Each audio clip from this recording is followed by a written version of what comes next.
कौन पैसा का गैप हो गया अभी? बैच गैप हुआ होगा ना? हाँ, तो जिसका इसका एग्जाम ट्वेल्थ खत्म, 10th खत्म, सीबीएसई 10th खत्म। अनंत रेखीय आवेशित चालक के कारण विद्युत क्षेत्र। देखिए हम लोग जो पढ़ रहे थे वो पढ़ रहे थे गॉस के नियम का अनुप्रयोग। सबसे पहले हम लोग गॉस के नियम को पढ़े, फिर हम लोग गॉस के नियम के अनुप्रयोग को देखे। अनुप्रयोग में सबसे पहला अनुप्रयोग था चालक गोले के कारण विद्युत क्षेत्र ज्ञात करना। फिर दूसरा अनुप्रयोग था अचालक गोले के कारण विद्युत क्षेत्र ज्ञात करना। लास्ट क्लास में किए थे आपका चालक सीट के कारण, और आज करेंगे क्या, अनंत रेखीय आवेशित चालक तार के कारण विद्युत क्षेत्र। और ये इस चैप्टर का क्या है, लास्ट टॉपिक है। सबसे पहले हम लोग क्या करेंगे, अनंत लंबाई की क्या बनाएंगे, एक चालक तार बनाएंगे।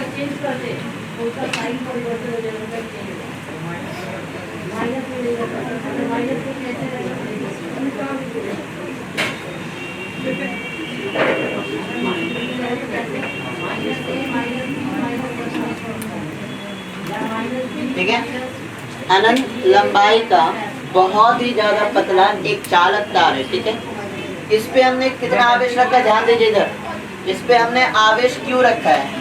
अब ये आवेश Q पूरे चालक तार पर एक समान रूप से क्या हो जाएगा, वितरित हो जाएगा। ये जो आपका चार्ज Q है ये पूरे चालक तार पे क्या होगा, एक समान रूप से क्या हो जाएगा, वितरित हो जाएगा। हमारा टारगेट क्या है कि इस चालक तार से r दूरी पर कोई बिंदु क्या है, P है। जिस बिंदु P पे हमें क्या ज्ञात करना है, विद्युत क्षेत्र की तीव्रता। पीछे एक केस में भी क्या ज्ञात कर रहे थे, विद्युत क्षेत्र की तीव्रता। आज का भी केस में क्या करेंगे, विद्युत क्षेत्र की तीव्रता ज्ञात करेंगे। किसका अनुप्रयोग करना है, गॉस के प्रमेय का अनुप्रयोग करना है। अब क्या अप्रोच था, क्या तरीका लगा रहे थे, तरीका क्या कर रहे थे, एक बार परिभाषा से हम लोग विद्युत फ्लक्स निकाल रहे थे, एक बार गॉस के नियम से विद्युत फ्लक्स निकाल रहे थे, और दोनों को आपस में इक्वल करके हम लोग क्या ज्ञात कर रहे थे, विद्युत क्षेत्र की तीव्रता ज्ञात कर रहे थे। इतना बात सबको पता है। अब याद कीजिए, तो पीछे के क्लास में जब हम चालक सीट के कारण आपको पढ़ा रहे थे तो हमने एक टॉपिक को डिफाइन किया था। वो टॉपिक क्या था, याद है? नहीं, सरफेस चार्ज डेंसिटी, हाँ, पृष्ठीय घनत्व है ना, पृष्ठीय आवेश घनत्व है ना। आज एक और चीज डिफाइन करेंगे, वो डिफाइन करेंगे रेखीय आवेश घनत्व। टॉपिक बना लीजिए तो पहले, रेखीय आवेश घनत्व। ठीक है, इसको बोलते हैं linear charge, linear charge density.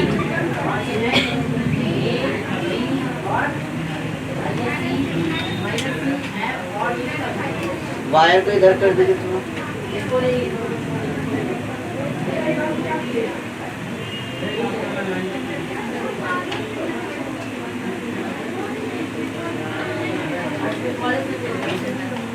अभी हिल रहा है।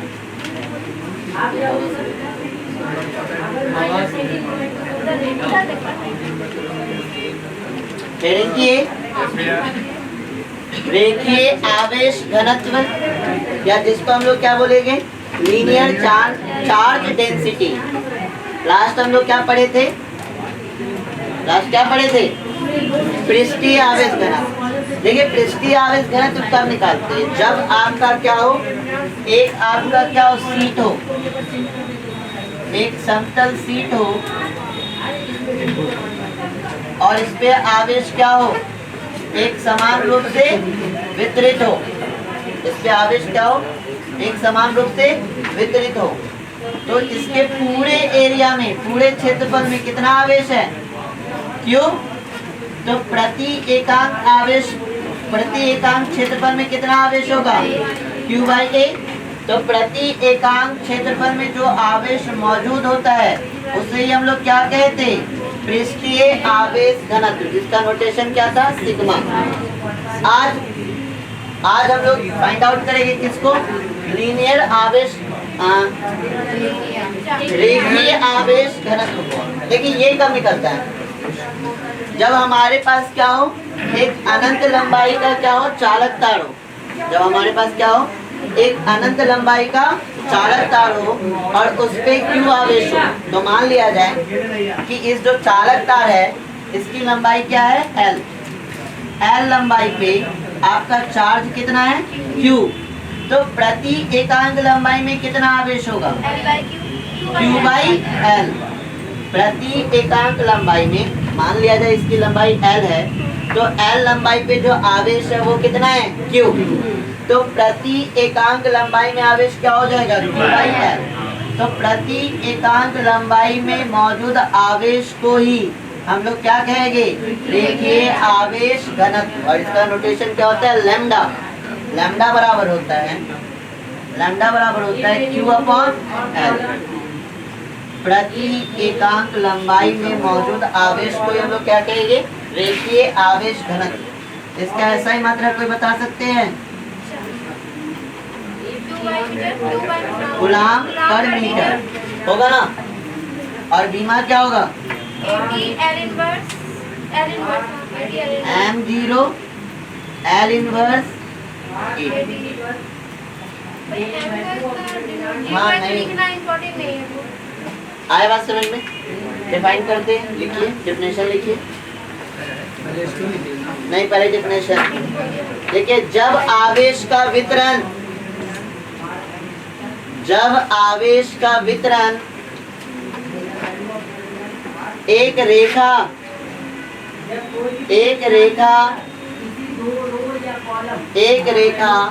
के अनुदिश होता है तो एक रेखा के अनुदिश होता है तो प्रति एकांक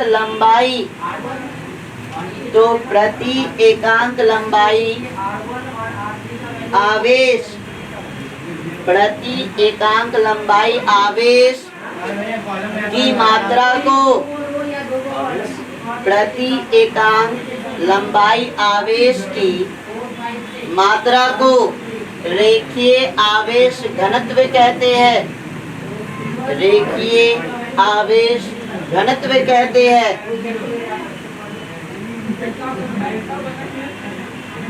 अब ये लिखिए लैम्डा। अच्छा इसे आगे एक लाइन और लिखिए, इसे लैम्डा द्वारा सूचित किया जाता है।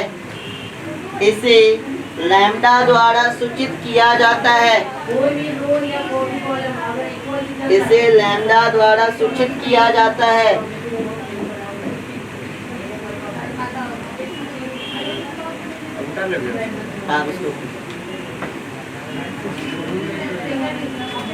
नहीं अभी सिर्फ ये फिगर अब स्टार्ट करें।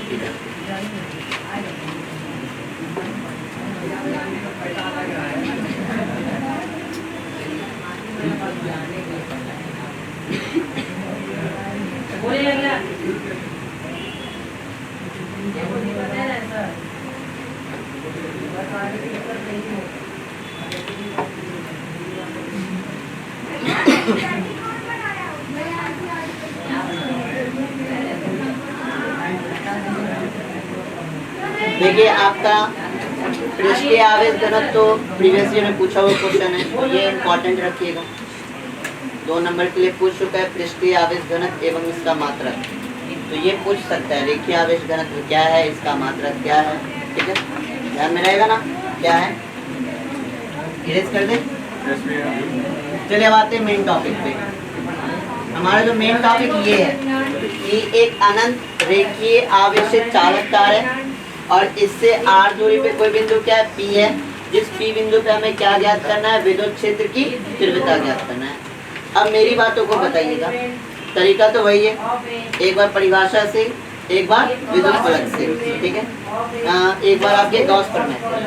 तो सबसे पहले जिस बिंदु पे हमें निकालना है उस बिंदु को लेकर हमें एक बंद पृष्ठ आपका खींचना होगा और इस बंद पृष्ठ का ही नाम क्या है, गॉसियन पृष्ठ।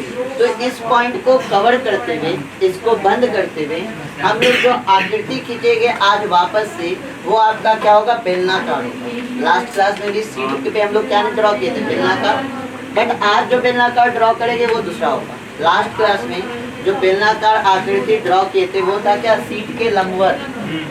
आज देखिए ऐसा कुछ है, ये चालक तार है, अनंत लंबाई का चालक तार है।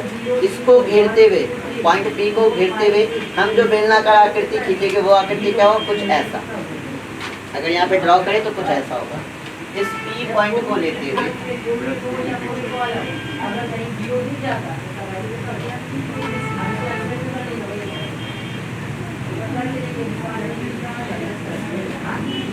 चाहे पॉइंट पी आपका इधर हो, चाहे पॉइंट पी आपका इधर हो, मैटर नहीं करता, आप कहीं से भी निकाल सकते हैं। इस पी पॉइंट को लेकर हम लोग क्या खींचेंगे, एक बेलनाकार आकृति खींचेंगे।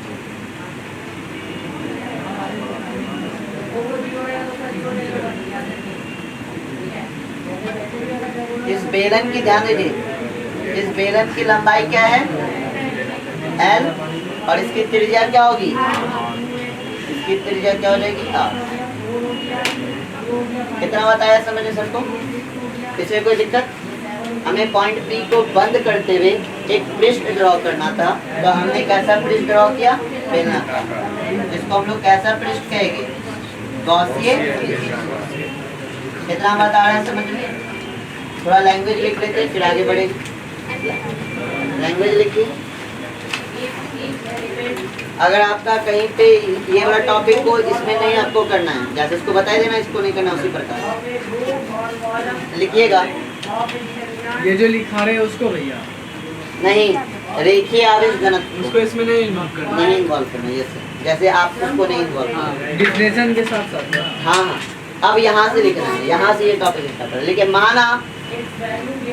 माना एक बहुत लंबा माना एक बहुत लंबा तथा एक समान रूप से आवेशित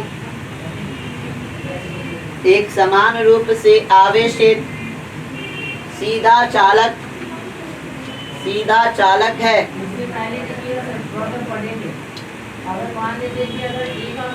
चालक है, जिसकी एकांक लंबाई पर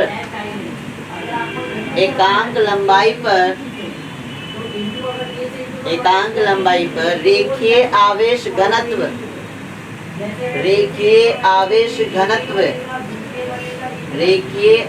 घनत्व लैम्डा है। रेखीय आवेश घनत्व लैम्डा है। अब तो ये सारे बच्चे जानते हैं कि रेखीय आवेश घनत्व क्या है, ठीक है। अभी बता दें, डिफाइन भी तो कर दिए ना, क्या है, प्रति एकांक लंबाई पे मौजूद आवेश को हम लोग क्या कहते हैं, रेखीय आवेश घनत्व कहते हैं। आगे लिखिएगा, चालक से r दूरी पर एक बिंदु P है,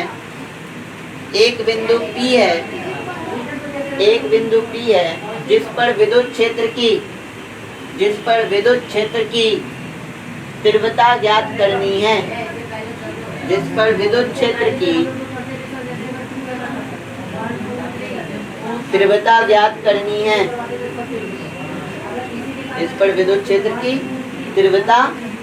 करनी है। पैराग्राफ चेंज कीजिएगा। इसके लिए पैराग्राफ चेंज कर दीजिए। इसके लिए बिंदु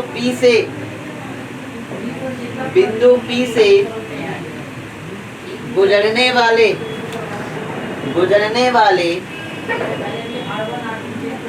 L लंबाई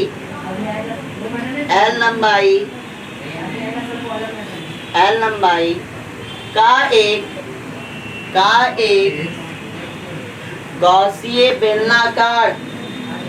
एक गॉसीय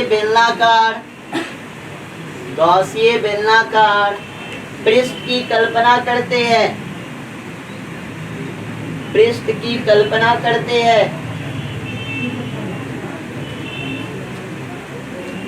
चले यहाँ ध्यान दीजिए, जो किए वो लिखा दिए। अब यहाँ ध्यान दीजिए, इस पॉजिटिव चार्ज के कारण विद्युत क्षेत्र क्या होगा, बाहर की ओर, मतलब इससे दूर।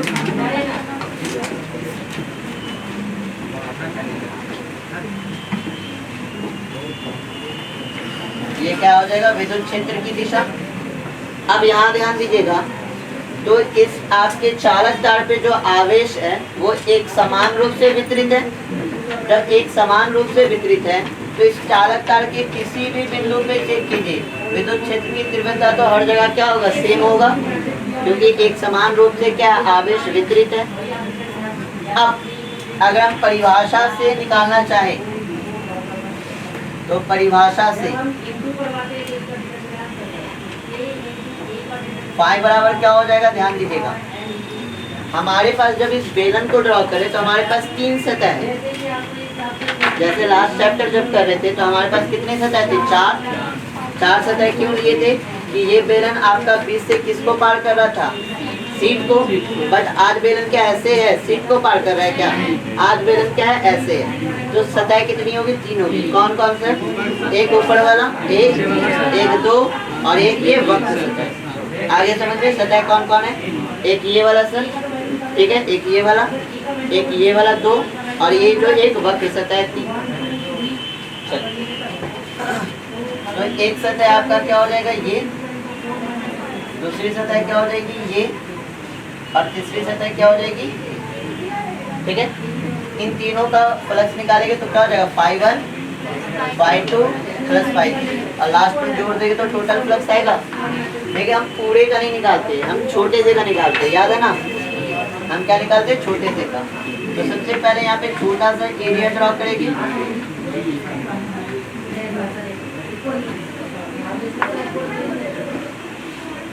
छोटा सा एरिया क्या कहलाएगा, DA, ठीक है। उसी तरह यहाँ पे भी क्या करेगी, एक छोटा सा सतह खींचेगी,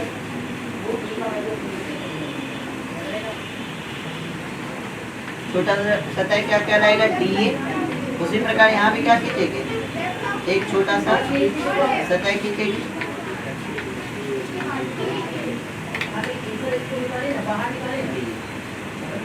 चलिए यहाँ तक क्लियर है सारे बच्चों का। अब इसका जो एरिया वेक्टर होता है वो सतह के क्या होता है, लंबवत, ये हो जाएगा DA वेक्टर। और प्लस चार्ज के कारण जो विद्युत क्षेत्र है वो किधर है, बाहर की ओर, तो विद्युत क्षेत्र भी क्या है, इसी ओर। तो इन दोनों के बीच का एंगल 0 डिग्री, इसमें के लिए कोई दिक्कत। अब यहाँ पे अगर चेक कीजिए तो सतह के लंबवत कीजिएगा तो आपका एरिया वेक्टर क्या होगा, ऊपर की ओर होगा कि नहीं होगा, इसमें किसी को कोई डाउट है तो बोलिए। और इसका जो विद्युत क्षेत्र होगा वो किधर होगा, किधर की ओर, बाहर की ओर। कितना का एंगल, 90 डिग्री। यहाँ पे अगर एरिया वेक्टर ड्रॉ किया जाए तो एरिया वेक्टर क्या होगा, सतह के लंबवत नीचे की ओर DA वेक्टर। और प्लस चार्ज के कारण जो विद्युत क्षेत्र होगा वो किधर होगा, बाहर की ओर, हो जाएगा विद्युत क्षेत्र। कितना का एंगल, इसमें किसी को कोई दिक्कत है तो बोलिए। यहाँ तक किसी बच्चे को कोई प्रॉब्लम, आगे बढ़ा जाए।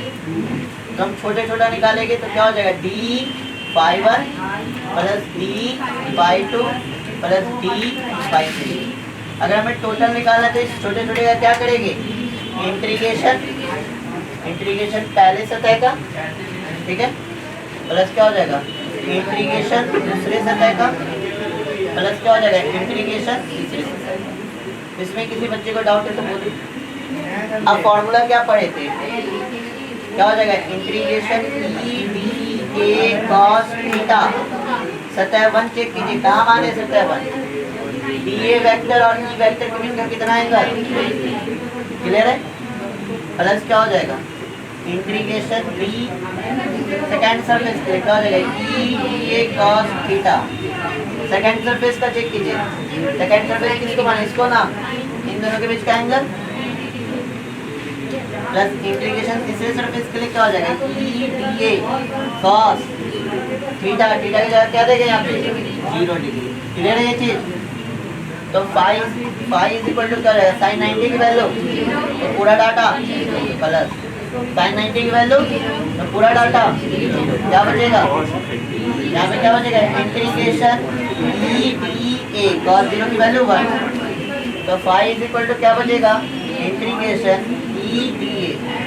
अब हम क्या बोले, इस पूरे चालक तार पे जो आवेश है वो एक समान रूप से वितरित है, तो आपका जो विद्युत क्षेत्र होगा वो हर जगह क्या होगा, एक जैसा। अब विद्युत क्षेत्र एक जैसा है तो जो कांस्टेंट होता है वो क्या निकल जाता है बाहर, क्या बचेगा, इंटीग्रेशन डी ए। ये डी ए छोटे से पार्ट करना है, हमें तो इस पूरे का एरिया चाहिए। इस पूरे का एरिया कैसे निकालें, इस पूरे का एरिया क्या होगा ये देखते हैं। अब यहाँ पे थोड़ा दिमाग से चलेगा, इस पूरे का एरिया निकालने के लिए दिमाग से। ये ऐसे हमारा बेलन,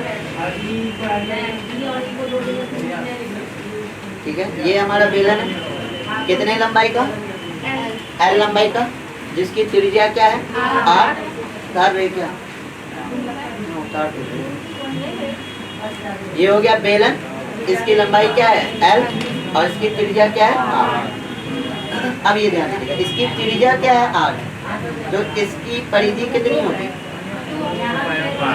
2 पाया, क्योंकि ये किसकी आकृति है, वृत्त की। ये बेलन है, अगर सिर्फ ऊपर वाले को देख रहे, ये किसकी आकृति, वृत्त की, जिसकी त्रिज्या कितनी, जिसकी त्रिज्या आर, तो परिधि कितनी, 2 पाई आर। परिधि समझते हैं ना, 2 पाई आर, ये हो गया 2 पाई आर, और लंबाई कितना, एल। अब अगर इस बेलन को खोला जाए, तो बेलन को खोला जाए तो ये यहाँ से यहाँ तक की दूरी कितनी है, 2 पाई आर। 2 पाई आर है ना, ये अगर मुड़े हुए तब ना बेलन है, ये बेलन अब है बेलन, तो ये बेलन है तो ये क्या हो जाएगा, परिधि। ये परिधि क्या है, 2 पाई आर। 2 पाई आर किसके बराबर होगा, अगर खोलेंगे तो, इसको खोलेंगे तो यहाँ से यहाँ तक में 2 पाई आर, और ये कितनी है, एल। मतलब जब इस बेलन को खोले, इस बेलन को खोले, इस बेलन को खोले तो ये जो लेंथ है ये कितना है, 2 पाई आर, इसमें कोई डाउट। और ये जो लंबाई है वो कितनी है, इसमें कोई डाउट है तो बोलिए, इसमें किसी बच्चे को डाउट है तो बोलिए। ये हो जाएगा 2 पाई आर, और ये क्या हो जाएगा, एल। अब ये किस आकृति में, ये किसकी आकृति, आयत की हो गई, और आयत का क्षेत्रफल क्या होता है, लंबाई को ना, ये अगर लंबाई मान ले तो 2 पाई आर, और ये क्या हो जाएगा, चौड़ाई, तो 2 पाई आर इंटू क्या हो जाएगा, एल। इस पूरे का जो क्षेत्रफल निकलेगा वो क्षेत्रफल कितना निकलेगा, 2 पाई आर इंटू एल। किसी बच्चे को कोई डाउट है तो बोलिए, चीजों को एकदम तोड़ के पढ़ा रहे। ऐसे बेलन का अगर रेखीय क्षेत्रफल देखिए तो यही होता है, 2 पाई आर है ना, अगर बेलन का याद हो फॉर्मूला तब, नहीं तो आपको बताएंगे। आगे बढ़े, ये तो निकालिए परिभाषा से ना। अब किसका यूज करेंगे, बात करेंगे गॉस के प्रमेय से।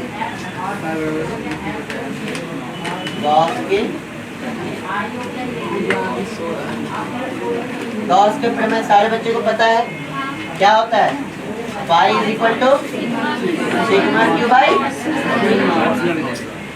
और हमें पता है सिग्मा क्यूब क्या है, सिग्मा क्यू है कुल आवेश जो किसके अंदर है, गॉसीय सरफेस के अंदर। और यहाँ जो हमारा गॉसीय सरफेस है, गॉसीय पृष्ठ है, वो किस आकृति का है, बेलन की आकृति का। मतलब हमें उतने आवेश से मतलब है, हमें उतने आवेश से मतलब है जो इस बेलन के अंदर होगा, बेलन के बाहर क्या उससे कोई लेना देना नहीं है। हमें उतने आवेश से मतलब है जो इस बेलन के अंदर होगा। अब माइंड में ये घूम रहा है कि सर आवेश कैसे पता करें, क्योंकि टोटल आवेश तो क्यों है, आपका अनंत लंबाई का चालक तार है जिसपे क्यों आवेश है, लेकिन हमें इतना लंबाई से मतलब है। हमारा बेलन कहाँ है, यहाँ से यहाँ तक, इसके अंदर कितना हुआ ये देखते हैं। तो इसके लिए हमने एक चीज डिफाइन करके रखा है, प्रति एकांक लंबाई पे, प्रति एकांक लंबाई पे जो आवेश है वो कितना है, वो है आपका लैम्डा, जिसको हम लोग बोलते हैं रेखीय आवेश घनत्व। और हमें कितने लंबाई पे चाहिए, हमें बेलन का लंबाई क्या है, एल ना, एल लंबाई पे चाहिए। अगर हमें एक का पता है, जितने का चाहिए उतना से क्या करेंगे, मल्टीप्लाई। तो प्रति एकांक लंबाई पे जो आवेश है वो कितना है, लैम्डा। और ऐसा ऐसा कितने लंबाई पे चाहिए, एल लंबाई पे, जितने लंबाई पे चाहिए एल से क्या कर देंगे, मल्टीप्लाई। ये हो जाएगा इक्वेशन।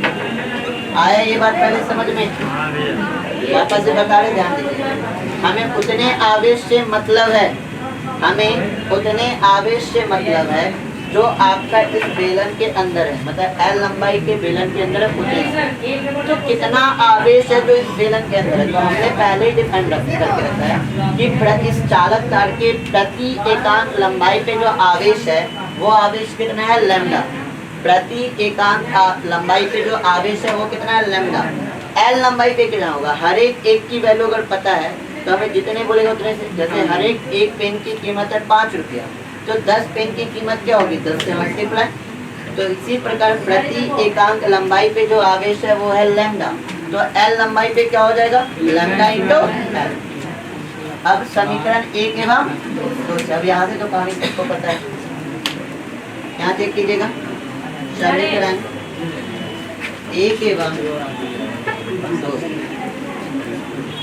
चलिए दोनों का LHS है, मैं तो RHS में क्या होगा, क्या हो जाएगा, E इंटू 2 पाई RL बराबर क्या हो जाएगा, लैम्डा L बाई। देखिए L से L खत्म, ये इंटू में 2 पाई R इधर आएगा तो E बराबर क्या हो जाएगा, 1 बाई 2 पाई R इंटू क्या हो जाएगा, लैम्डा बाई L। अब हम यहाँ एक चीज़ करें, यहाँ सारे बच्चे फोकस होइए, यहाँ एक चीज़ क्या कर रहे हैं, ऊपर 2 से मल्टीप्लाई कर रहे हैं और नीचे 2 से डिवाइड लगा रहे हैं। ऊपर 2 से मल्टीप्लाई कर रहे हैं और नीचे 2 से क्या लगा रहे हैं, डिवाइड कर सकते हैं। ऊपर नीचे काटेंगे तो वापस यही चीज़ हो जाएगा ना। अब E इज इक्वल टू, ध्यान दीजिएगा, थोड़ा अरेंज कर रहे हैं, 2 दूनी 1/4 पाई, पहले किसको लिख दे, एप्सिलॉन 2 इंटू लैम्डा अपन क्या हो जाएगा, 1/4 पाई एप्सिलॉन क्या कहलाएगा, लैम्डा बाई R। ये क्या आ जाएगा, अनंत लंबाई के चालक तार से R दूरी पर कोई बिंदु P है, उस पर विद्युत क्षेत्र की आया समझ में। और यहाँ पे चैप्टर हो रहा है कल कराएंगे NCERT का। अगर इंटू नहीं करवाएंगे तो उसको वहाँ पे छोड़ सकते हैं, लेकिन हमको फिर यहाँ पे वैल्यू पुट करने दिक्कत होगा ना। हमने K की वैल्यू डायरेक्ट पढ़ा है 9 × 10⁻⁹, इसलिए हमको K के फॉर्म में लिया है, कैलकुलेशन इजी है। क्लियर है, सारे बच्चे का ये चीज क्लियर है। समीकरण 1 में ये निकाले, हाँ फिगर से, समीकरण 2 में ये निकाले, इन दोनों को इक्वल करे, कौन पूछा, बोलो आप पूछ।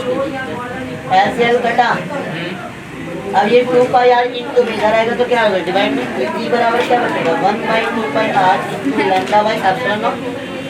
ऊपर नीचे हम ऊपर 2 से गुना किए, नीचे 2 से भाग रहा है, काटेंगे तो वापस से ये चीज बचेगा। करने का मकसद ये था कि हमको इसको K के फॉर्म में लाना। अब देखिए 2 दूनी 4, पाई का पाई लिखे, एप्सिलॉन नॉट को पहले लिख दी, तो 1/4 पाई एप्सिलॉन नॉट इसके बराबर हो गया K। यहाँ क्या है, 2 गुना लैम्डा और यहाँ जो R बचा था। क्लियर है सबका, चलिए नोट कीजिए।